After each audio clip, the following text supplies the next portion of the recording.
Bueno, quienes habéis visto la exposición de Muller Mulleris en la sala de al lado, vais a ver también, lo comentábamos ahora con Verónica, que habrá muchas referencias cruzadas y nos alegramos especialmente que haya venido para hablar sobre poesía y pintora, porque coincidimos en este camino común. Bueno, como he dicho, muchas gracias por venir esta tarde y con esta tarde que hace esta actividad, Cobalto Oscuro, Poesía y Pintoras, es una de las actividades que hemos enmarcado dentro de la semana dedicada a la poesía. El pasado día 21 fue el Día Mundial de la Poesía y se han desarrollado una serie de eventos en el campus para conmemorar este día de celebración. Y esta actividad también la hemos enmarcado por su temática en las actividades que se han realizado para conmemorar el Día de la Mujer, el 8 de marzo.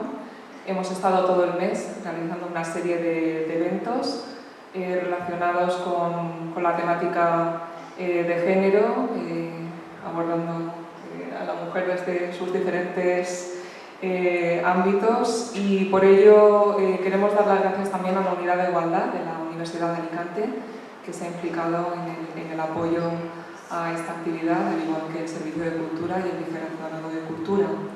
Nos parecía especialmente ilusionante realizar aquí esta charla en el entorno del museo para enmarcar la presentación de Verónica.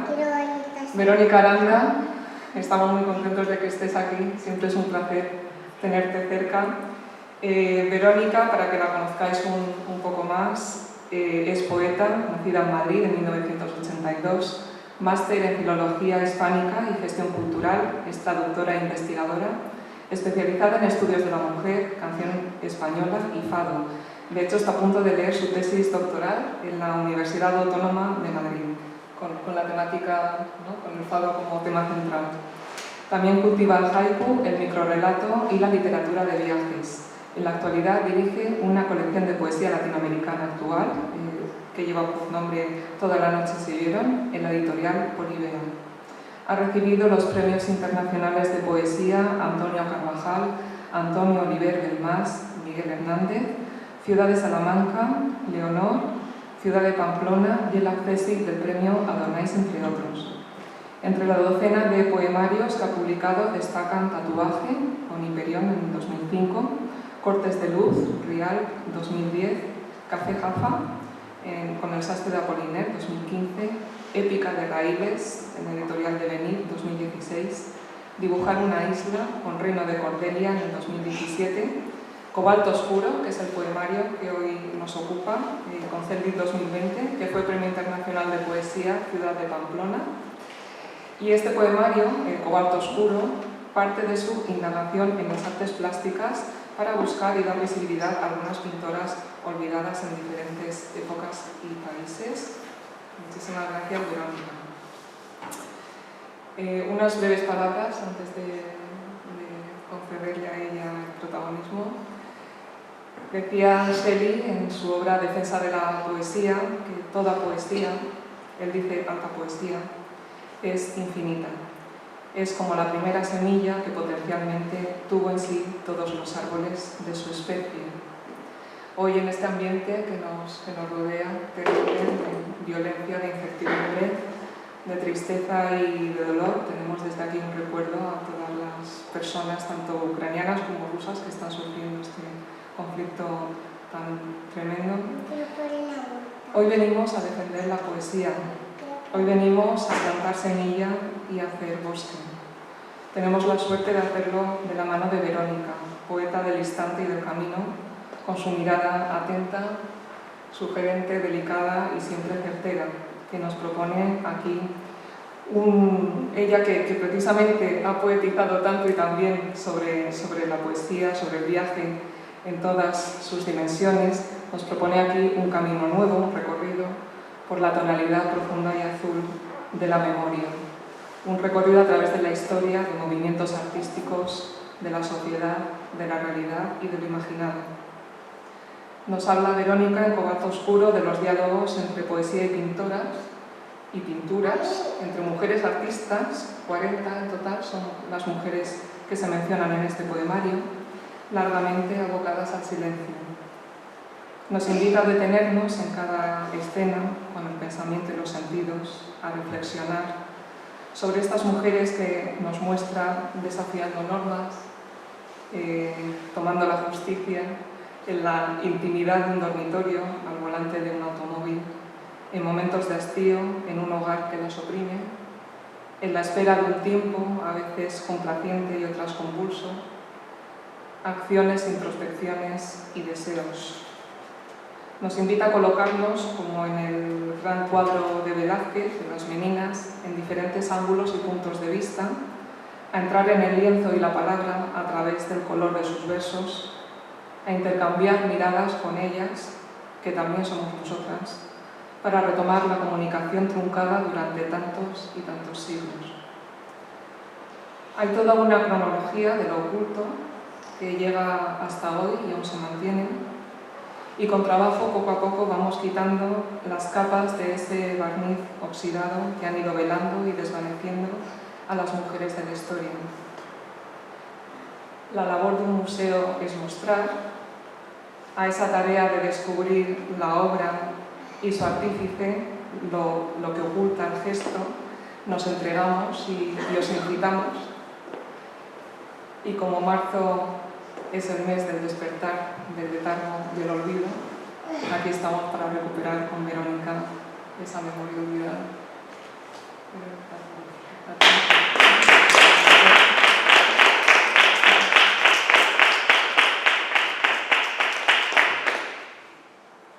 Buenas tardes a todos. Muchas gracias, Rosa, por tus palabras, por la hermosa introducción y por hacer posible esta actividad. Siempre es una alegría venir a Alicante a recitar, es una ciudad fetiche, y muchísimas gracias a todos vosotros por venir a pesar del diluvio.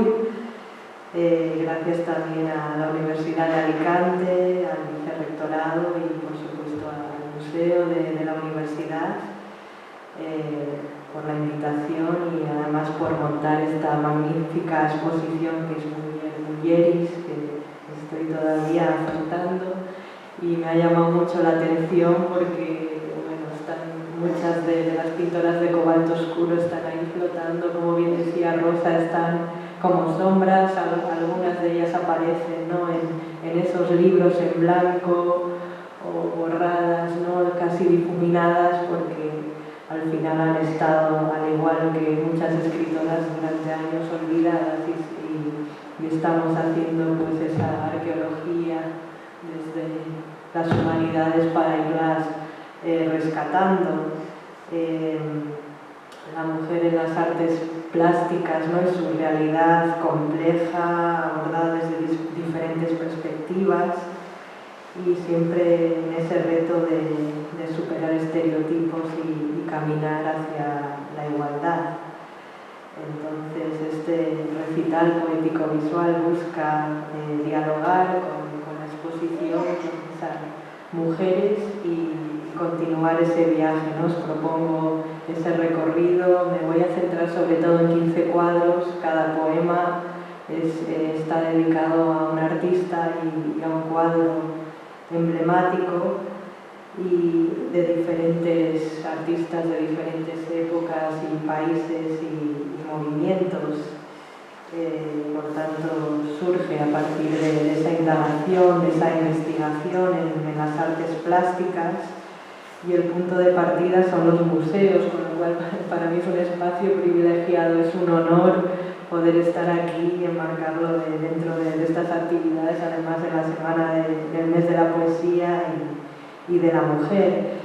En mi caso, pues el punto de partida fueron exposiciones monográficas dedicadas a pintoras en distintos museos, en el Museo del Prado, Thyssen, el Ruso de Málaga, y algunos museos en concreto en París y en Estados Unidos, donde vi algunas obras de artistas que me impresionaron especialmente. Y a partir de esos pequeños descubrimientos pues se inició, ¿no?, esa investigación, esas lecturas, ensayos sobre los cuadros, películas que en los últimos años han aparecido sobre algunas artistas, biografías, y la idea pues era dedicarles un poemario, ¿no?, de estructura compacta, donde rescatar algunos de esos cuadros y movimientos de estas pintoras que comienzan en el siglo XVI y la mayoría de ellas pioneras, ¿no?, de su tiempo, y que tuvieron que luchar mucho por poder dedicarse al arte. En muchos casos son mujeres rebeldes y que pintaron a un gran nivel y, por desgracia, muchas de ellas olvidadas, ¿no? Hablaremos de casos concretos y que aún se están recuperando en la actualidad. La construcción del libro, ¿no? ¿Por qué elegí a estas 40 mujeres y no a otras? Bueno, siempre es como preparar una antología, ¿no? Al final creas un pequeño museo personal, siempre condicionado por los gustos, por el criterio personal y por artistas o cuadros que me invitaban más a dialogar, que tenían más que ver con mi imaginario, que me transmitían algunas emociones, ¿no?, que tenían como un final abierto que pedía entrar poéticamente desde distintos ángulos.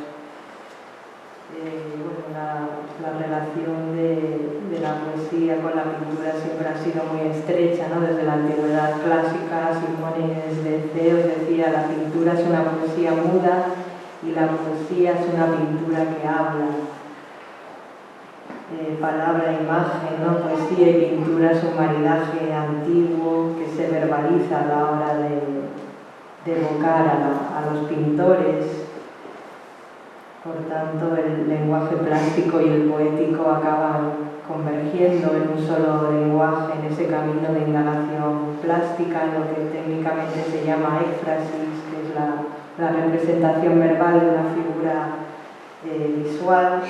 Y por tanto el poeta debe ser un poco de intermediario entre el cuadro y el texto, y captar esas emociones que transmiten los cuadros y llevarlas al poema. Voy a empezar con el poema que abre el libro, de Sofonis Banguissola. El Museo del Prado hace unos años le dedicó una exposición y que se la considera la primera pintora de éxito en el Renacimiento. Fue una de las grandes especialistas en el retrato y en otro retrato. Viajó a España y fue pintora de la corte del rey Felipe II, y además abrió camino a muchas mujeres que, excluidas de la enseñanza académica, de los gremios y talleres, pero que pudieron encontrar respaldo en las cortes europeas entre los siglos XVI y XVII. Me llamó la atención este cuadro, que también abría la exposición, porque además en esa época las mujeres tenían prohibido jugar al ajedrez, era un juego de hombres, y esas miradas, ¿no?, que parece una fotografía, ¿no?, como que están rompiendo las reglas. Juego de ajedrez, Sofonis Banguissola, 1555.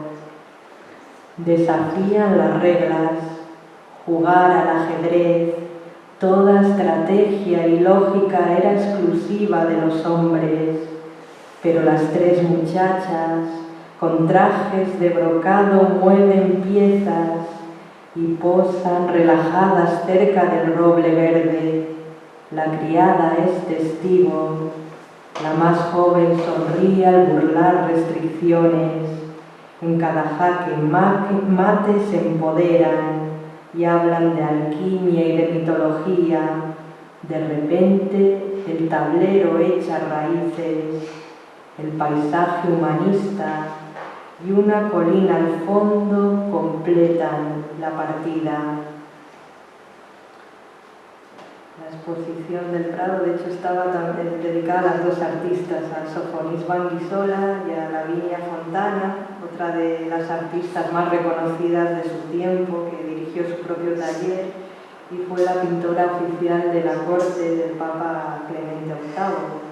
Este retrato, que llama mucho la atención cuando he dado charlas en los institutos de secundaria, es el retrato de una niña de 11 años que padecía una enfermedad, la hipertricosis, una enfermedad congénita y uno que era heredada de su padre, que era el entretenimiento, el pasatiempo de las cortes y el papel.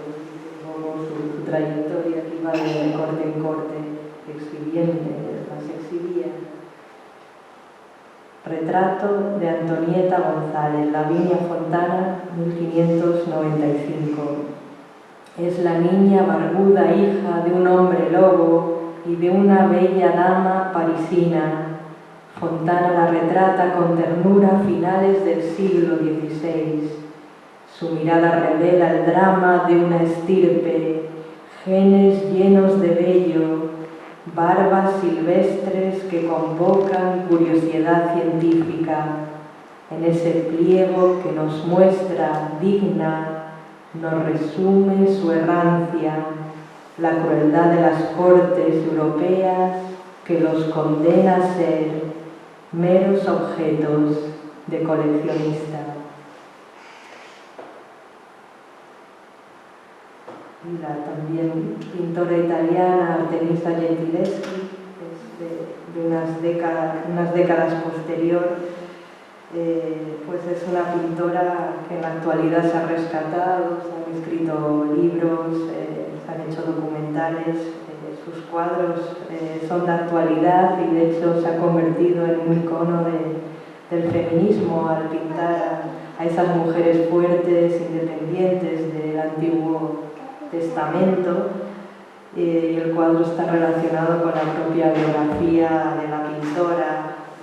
Representa una venganza simbólica, pues fue violada por su profesor de pintura, al que representa en el cuadro como Holofernes, y humillada después en el juicio.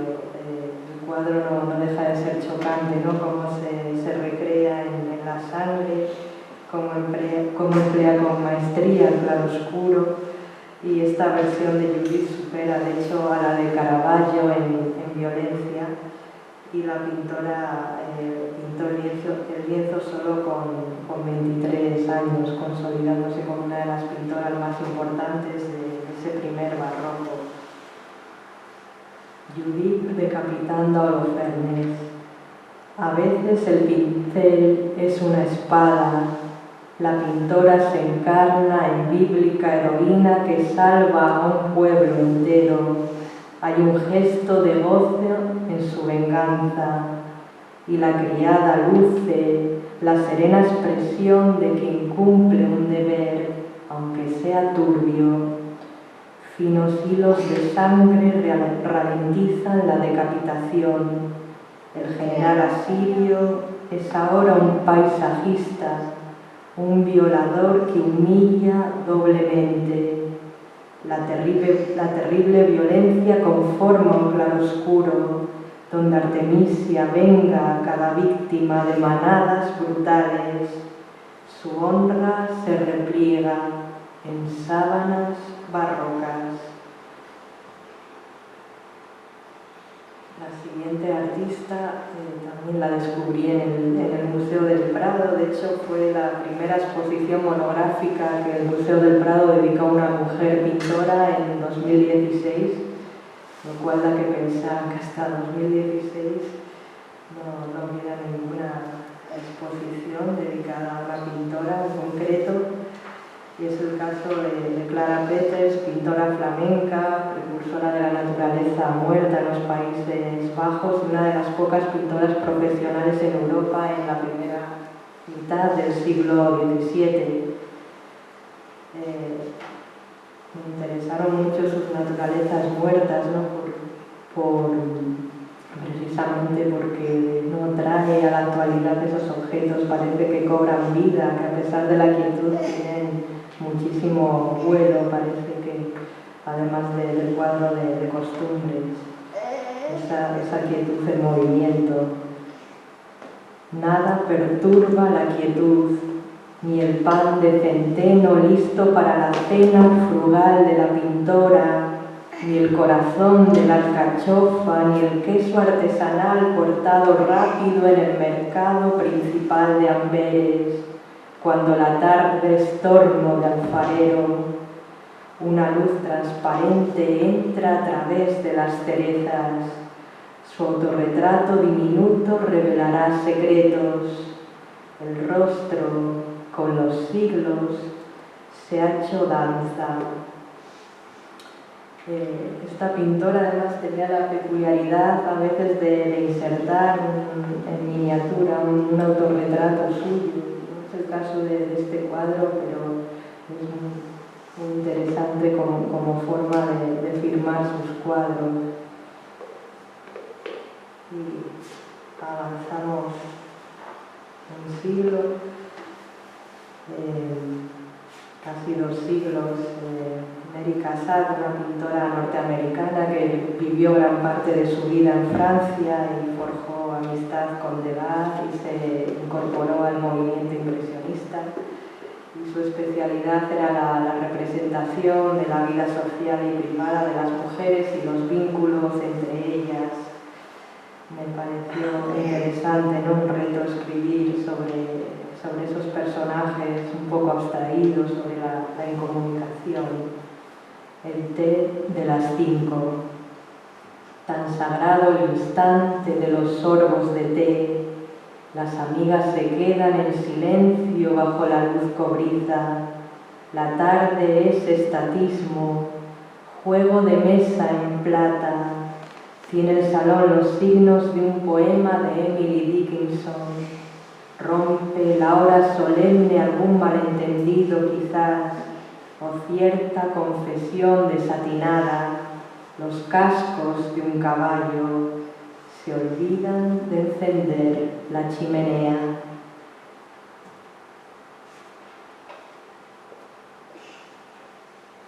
Una pintora alemana que descubrí a través de una película, Paula, que le dedicaron. Es una de las grandes artistas del movimiento expresionista en Alemania.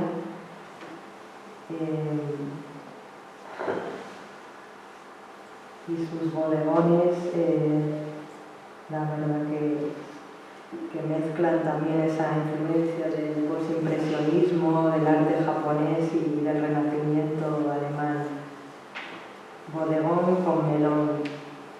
El estío penetra en la cocina de la casa de campo y todas las escalas de naranjas del pálido al rojizo avivan la solemne sobremesa, la fuente donde aguardan jugosas nectarinas.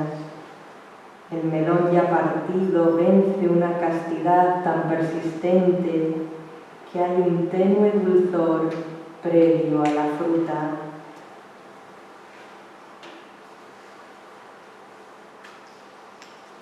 En estos tiempos hostiles de guerra, quería también rescatar a una pintora ucraniana, Zinaida Serebriakova, que nació en Ucrania y cuando llegó la Revolución Rusa se alojó en un teatro de artistas, en el Teatro del Arte de Moscú. Y allí durante unos años pintó a las bailarinas, creó una serie de bailarinas que ensayaban en el teatro, actuaban en el Teatro Mariinsky. Y me pareció muy interesante, ¿no? Si lo comparamos con otros artistas como Degas, la perspectiva, ¿no? Ese intimismo, ¿no? Ese mirar a las artistas, ¿no? Desde el interior, casi entre bambalinas y toda la preparación, el vestuario.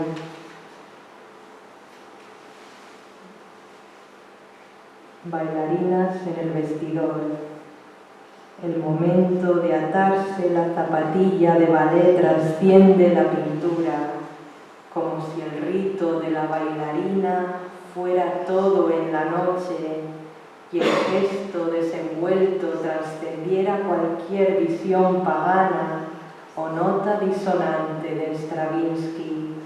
Dentro del vestidor, sin duda gélido, todo se reconcentra en los tocados. La bailarina principal nos mira y se ajusta a un tirante, sabedora de su inmortalidad.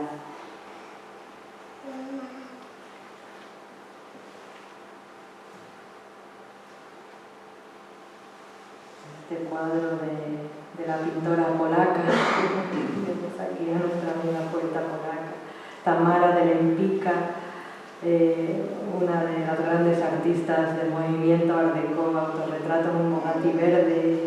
Me interesó porque transmite también ese momento histórico, ese momento de las vanguardias, el gusto por las máquinas, los inventos, la velocidad. Y esa nueva mujer de los años 20, esa mujer fuerte, deportista, y todo ese optimismo de los años 20 que irá menos, ¿no?, en la siguiente década. Autorretrato en un Bugatti verde. Se retrata al volante del Bugatti, casco y guantes de piel, la mirada azul opio y un pañuelo flotante. Insinúa quizás que encontrará la muerte entre las llantas como el sabor a Duncan, el extremo del chal, vuelo o mortaja. Segura de sí misma, el motor deportivo despierta su deseo. Va a acelerar en dirección a Lesbos, en dirección al futurismo o al altar de algún dios de los inventos. Rompe la adrenalina como una piñata. Parece que no hay nada más allá de practicar deportes y dominar el mundo. En la velocidad se despoja de máscaras, tan dueña de sí misma, frívola y displicente, heroína instalada en la carrocería. El futuro que ruge en forma de motor le hace sentir completamente libre, le hace recorrer la Costa Azul.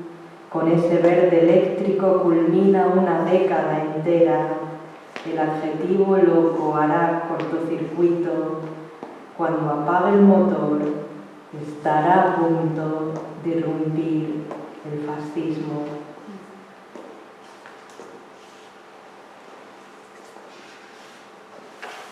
Lotte Lassesten, una pintora alemana de los años 20-30, bastante rompedora. Se tuvo que exiliar a Suecia, era judía cuando llegaron los nazis, con la llegada del nazismo, y fue una gran retratista. También retrató magistralmente a la nueva mujer, en este caso de aspecto andrógino, y creo que sus cuadros dan un poco la vuelta a la visión patriarcal. La mujer deja de ser el sujeto pasivo, es activa y se establece una relación entre iguales, entre la pintora y la modelo, ¿no? Es interesante esa línea vertical, ¿no?, del cuerpo de la modelo a la paleta de la pintora y la luz de Berlín que entra por los ventanales del estudio. La desnudez frontal no esconde nada.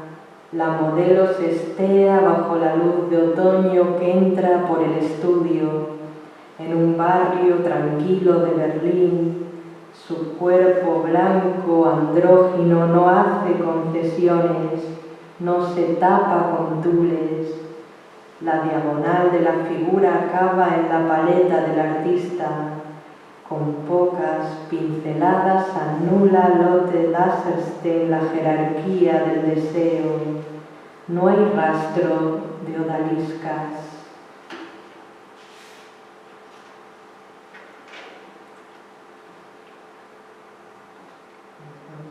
También en el libro aparecen algunas pintoras españolas. Es el caso de Maruja Maya, una de las grandes artistas de las vanguardias aquí en España, una de las abanderadas del movimiento de la sin sombrero, como sabéis. En esta obra, La sorpresa del trigo, pues también encontramos la referencia a la diosa Deméter simbolizando a la madre tierra. Y en otras interpretaciones pues también se ha visto cierto carácter sacramental en el cuadro, de consagración eucarística. Unos granos de trigo sobre la palma de la mano trágica, 3 espigas brotando de sus dedos de jornalera fuerte que aborrece el reposo, ha dado a luz de pie junto a la azada y ha mirado de frente olivos centenarios mientras decía estirpe, molino, sindicato, presagia que una guerra destruirá las cosechas, que habrá de huir tras amasar el pan.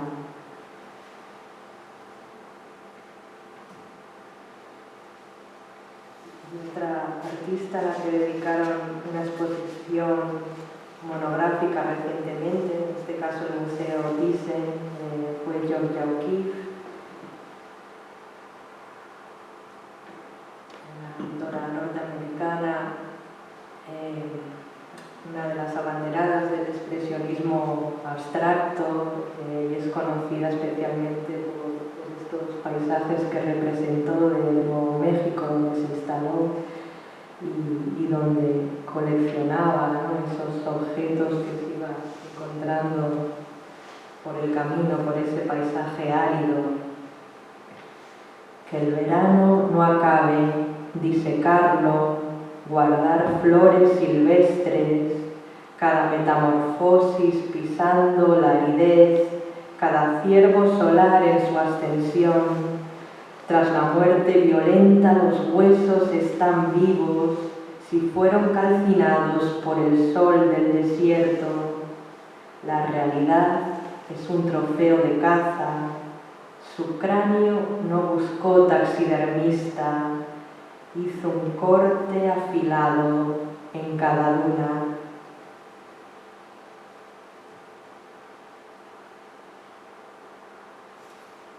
Y dentro de la misma corriente de expresionismo abstracto está Lee Krasner. En su caso, como sabéis, fue la mujer de Pollock y estuvo un poco a la sombra del marido, pero un poco más olvidada, menos reconocida, pero creo que sus cuadros y sus murales alcanzaron el mismo nivel que los de Pollock. Y representó con imágenes, ¿no?, salpicadas de nacimiento, de destrucción, de regeneración, con una paleta de colores naturales muy interesante. Las estaciones. Las estaciones se suceden en su carnalidad, en cada fruto, follaje, yema, vulva o martín pescador. Puede curvar el vuelo todo lo inevitable, puede descomponerse o madurar en el verde rosado hacia la exuberancia. Senos y riachuelos de pintura forman ciclos fecundos.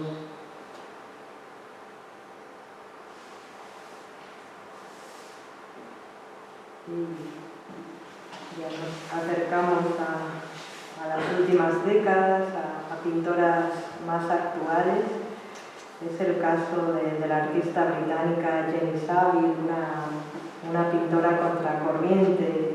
Me sorprendió que en esta época de cuerpos excesivamente delgados, las modelos, en la publicidad, en el cine, la temática de esta artista, ¿no?, que se ha centrado en el cuerpo de la mujer con figuras a gran escala, desde perspectivas poco usuales, donde los cuerpos semejan montañas de carne que parecen llenar todo el espacio, y tiene además predilección por mostrar las imperfecciones, las heridas en la piel.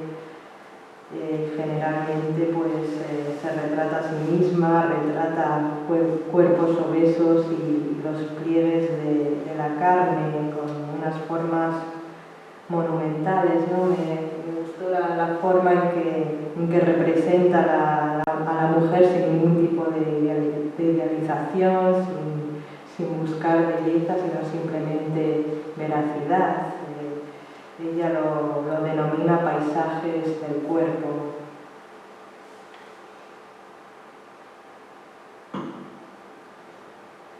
Estrategia.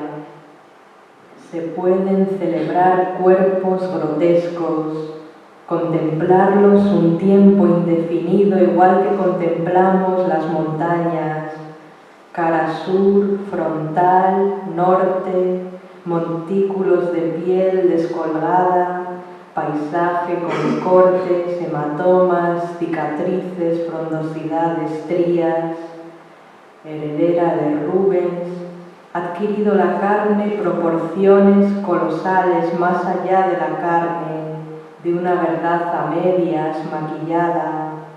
Nuestra propia existencia es a menudo carnalidad incómoda, un desnudo imperfecto con su abdomen caído.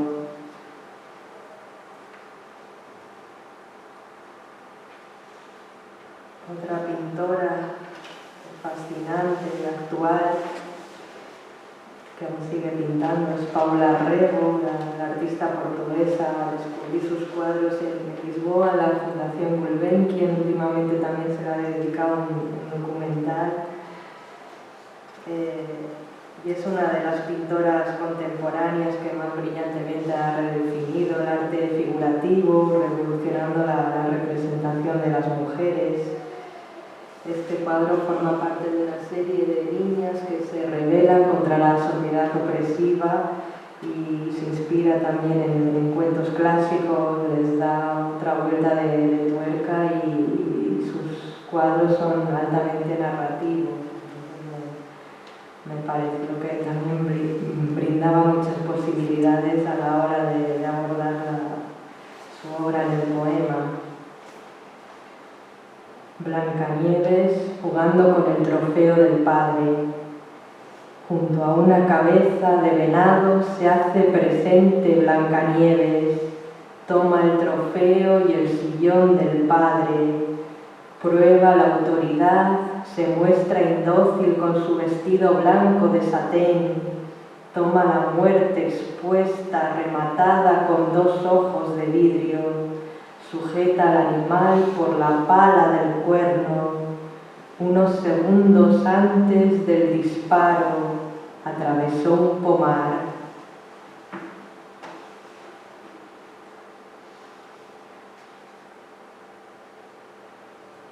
Y la última artista que finaliza este recorrido, son 15 pintoras, al igual que la exposición, es Isabel Quintanilla, de la escuela realista española, de la misma generación que Antonio López, Esperanza Parada, María Avias, el grupo de artistas que se formó en los años 60, 70, y una exposición hace unos años en el Museo Thyssen. Me impresionó la técnica, la minuciosidad casi fotográfica con que pinta esos bodegones. Bodegón de los ajos. Cómo hacer una sopa para una cena solitaria en mayo. Sobre el mantel blanquísimo, los ajos son destellos de una espera sin fecha. La coliflor es limbo. El vacío se hace íntimo en la pintura, en las hojas de apio. La vajilla heredada hoy perfila presencias. Por encima de todo, la voluntad estética. Por encima de todo, la introspección, la rosa contra el lino. Muchas gracias.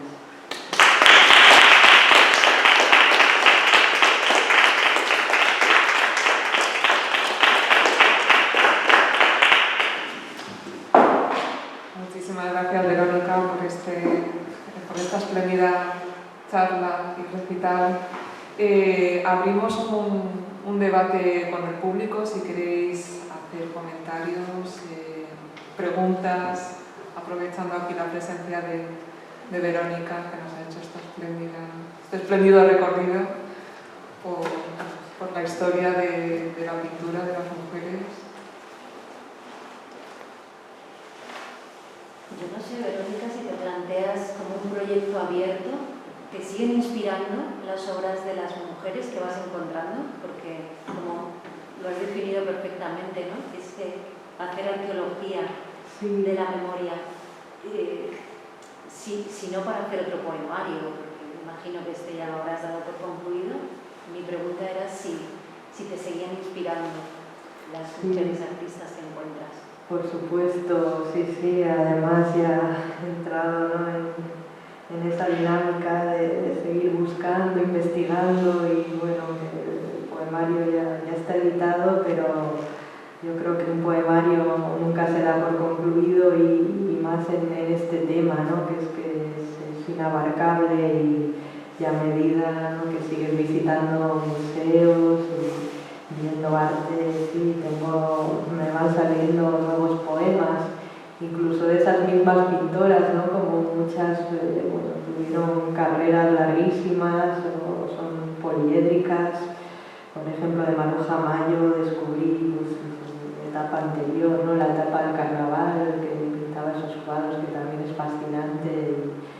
Y hace poco sí me salieron algunos poemas y luego pues artistas de otros países, ¿no?, de otros lugares. Cuando visitas museos, como no lo había descubierto todavía. Hace poco en el sur de Francia, en Dax, había un museo también dedicado a un artista local y me quedé fascinada y también tomé muchas notas, fotos de los cuadros, o sea que sí, no descarto hacer una segunda, incluso una tercera parte, una trilogía, así como un libro abierto. Y ahora también gracias a los nuevos formatos incluso se podría hacer un libro más digital, con códigos QR, que se pudiera seguir ampliando, nuevos poemas o los resultados de esa investigación que va en paralelo a la creación poética.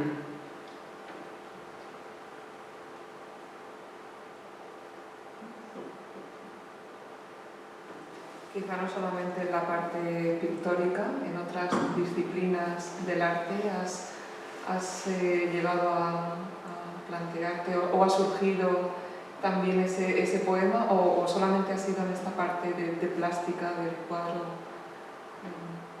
Pues sí, ha sido sobre todo en las artes plásticas, sí, literariamente, ¿no?, por la filología, claro, sí que he investigado sobre todo mujeres de la Edad de Plata, pero como no sé, es más, ¿no?, mi otra faceta más filológica, quizá no me han salido poemas, sino que la pintura ha sido también como para mí ese otro arte del que más me nutro, ¿no?, el que voy buscando los poemas. Al final son vasos comunicantes y sí me ha salido naturalmente, ¿no?, el acercarme a la pintura.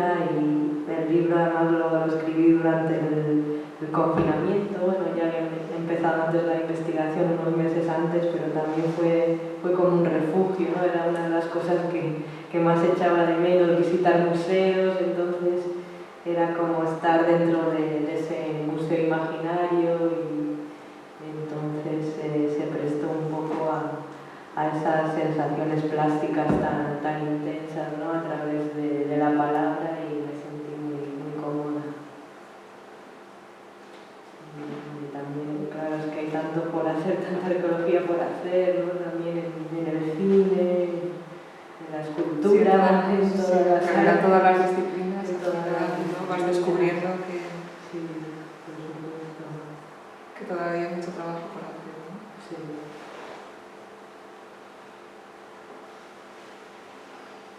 ¿Alguna cosa más que os sugiera que queráis preguntarme, comentar?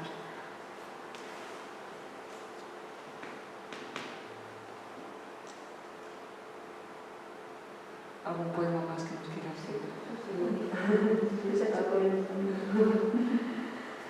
En estos artistas que vi en la exposición, por ejemplo, una que estaba medio borrada en la serie de cuadros, no me acuerdo de qué artista eran, de las generaciones, ¿no?, que quedaban difuminados los nombres.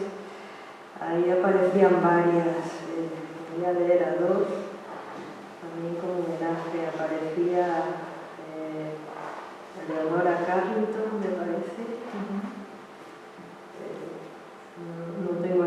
la diapositiva, pero bueno, es un cuadro muy mitológico en su línea, que se titula La Giganta, de 1946, Leonora Carrington. La diosa lunar nunca cazó unicornios, salen gansos salvajes de su túnica roja, donde bestias fantásticas conversan. En el fondo marino se multiplican los cangrejos, algas, respiraciones de ballena. Todo se convulsiona en busca de un diluvio universal que aniquile el dolor. Del huevo plateado que custodia, ¿brotarán rododendros? Y otra de las artistas que aparecía, medio borrosa, es Sara Grillo, una artista argentina, cuadros de 1970 y que pinta, que reproduce esas tapias con grafitis de otro tiempo, ¿no? Esas capas donde leemos, ¿no? Cómo van pasando las décadas, mañana y después.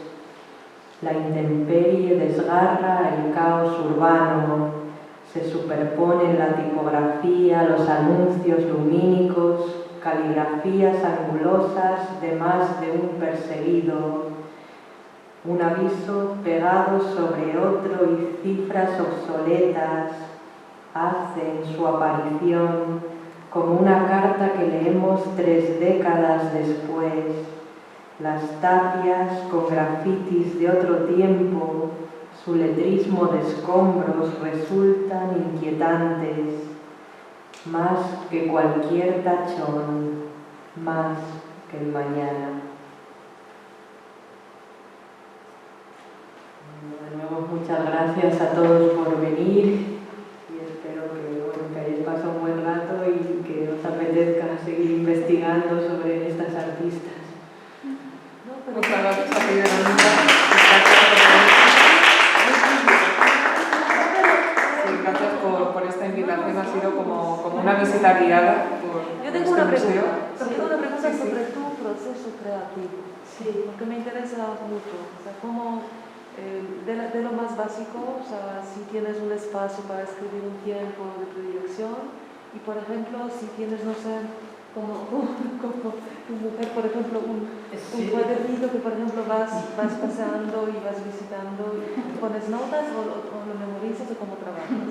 Sí, es también muy tradicional, siempre llevo un cuaderno y en este caso también la visita al museo también va acompañada de muchas anotaciones y trabajo muy fragmentariamente, ¿no? Igual tomo muchas notas.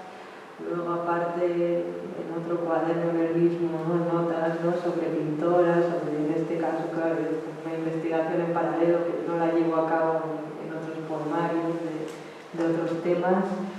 Y luego, pues, trabajo mucho visualmente, ¿no? Delante del cuadro, si estaba en el museo o investigando, ¿no? A través de libros, internet, pues era casi como un proceso de meditación, ¿no? Miraba el cuadro, lo observaba a lo largo de los días, distintos momentos, y a veces un ángulo del cuadro pues ya me daba quizá un primer verso, un último verso. Por ejemplo, este cuadro de Isabel Quintanilla, me llamó la atención esa rosa contra el mantel de lino, y al final ese era el último verso, ¿no? Pensé, la rosa contra el lino, ¿no? Me salió ese verso, y toda la observación de los objetos, que quizá en este caso, ¿no? Y dependiendo del estilo, en este estilo pictórico, quizá exigía un tipo de poema más descriptivo, mientras que en otros pues también me metía más en la mitología, en otros aspectos, en otros ángulos, a otras pintoras pues más narrativas, ¿no? Como en el caso de algunas de las primeras pintoras de las que hablé, pues era más como, sentía como que el cuadro era más bien un final abierto y casi como hacer un relato, un microrelato, y iba anotando, ¿no? Lo que me sugería o el posible final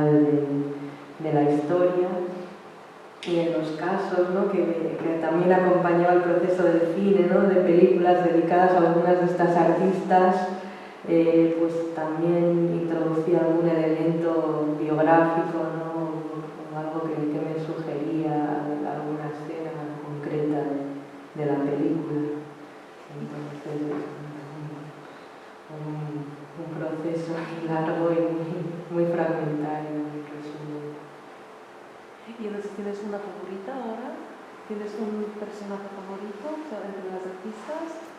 Entre las artistas, yo creo que todas, ¿no? Pues, teniendo en cuenta la lucha, ¿no? En las distintas épocas, pero bueno, me fascina sobre todo las primeras, ¿no? Porque todavía era más duro, ¿no? Donde no estaban permitidas las academias, ¿no? Que formaran parte, que se matricularan en academias de arte, que tuvieran su propio gremio, que pertenecieran a un gremio de pintores. Me parece casi milagroso, ¿no? Que destacaran, que lucharan por ser independientes, tener sus propios ingresos.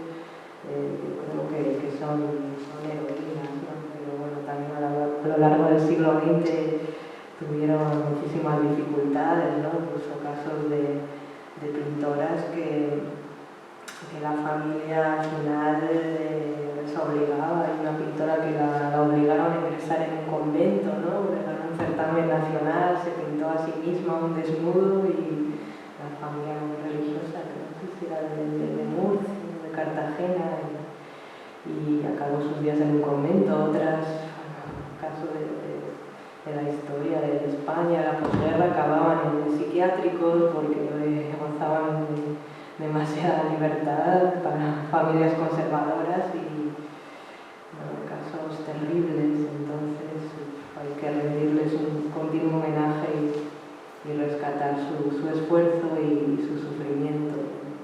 Y claro, dependiendo del país todavía más difícil, ¿no? También el caso de pintoras asiáticas o latinoamericanas.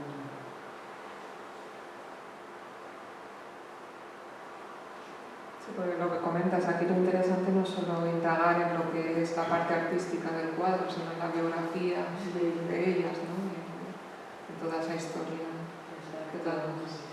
que las condiciona. La historia y bueno, que las rodea, los obstáculos, incluso cómo van cambiando su estilo en función de las circunstancias. De la represión que sufrieron, ¿no? Algunas, pues claro, también estaba mal visto pintar desnudos o abordar ciertas temáticas y acababan pintando flores y renunciando un poco a su talento que podían pintar o abarcar otro tipo de estilos o de cuadros y bueno, al final son historias muy trágicas. Dice, bueno, ¿dónde hubieran podido llegar? Como tantas otras, ¿no? Si se hubieran podido matricular en la Escuela de Bellas Artes o poder haber pintado sin esos condicionantes, no hubieran llegado. Y se ve mucho en España, en el siglo XIX y en el siglo XX, hasta bien avanzado el franquismo. Son casos que no dejan de sorprender, que lo hemos visto en literatura, pero yo creo que en el arte todavía sufrieron más, ¿no? Porque quizá era un mundo más libre, ¿no? Y quizá la literatura es más introspectiva, más recluida, entonces en el arte todavía tenía más zancadilla.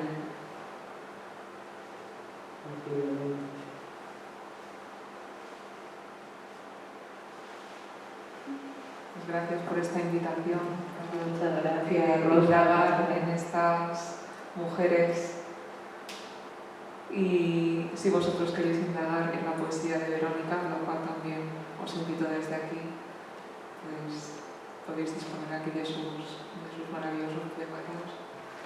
Muchísimas gracias por la invitación, Rosa, gracias al museo y ha sido un placer.